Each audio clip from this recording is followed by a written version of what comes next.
అమరావతి పోలవరం ఏ ఒక్కరి సొత్తు కాదు. ఇవి ప్రజల సంపదన్న సీఎం చంద్రబాబు.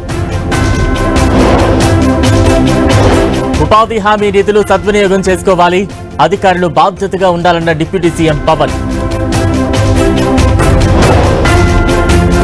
బొగ్గు గనుల వేలాన్ని వెంటనే నిలిపివేయాలి, సింగరేణితో ఆటలాడవద్దన్న భట్టి విక్రమార్క.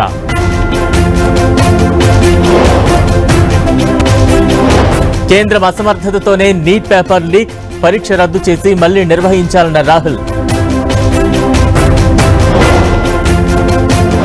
నీట్ ఎపిసోడ్ పై ఢిల్లీలో ఎన్ఎస్యుఐ ఆందోళన, డమ్మీ కరెన్సీ నోట్లు చల్లుతూ నిరసన. కల్తీసార బాధితులకు మంత్రి ఉదయనిధి పరామర్శ, 10 లక్షల చొప్పున ఎక్స్గ్రేషియా ప్రకటించిన ప్రభుత్వం. కశ్మీర్లో అత్యంత ఎత్తైన రైల్వే వంతెనపై ట్రయల్ రన్, త్వరలో అందుబాటులోకి తెచ్చేందుకు ప్రయత్నాలు. అసోంను ముంచెత్తుతున్న జోరు వానలు, జలమయమైన రహదారులు.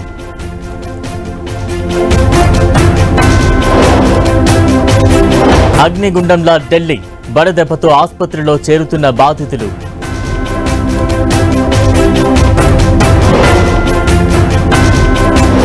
దక్షిణ చైనా సముద్రంలో గాల్వాన్ తరహా ఘటన, ఫిలిప్పీన్స్ నేవీపై చైనా కోస్ట్ గార్డ్ బలగాల దాడులు.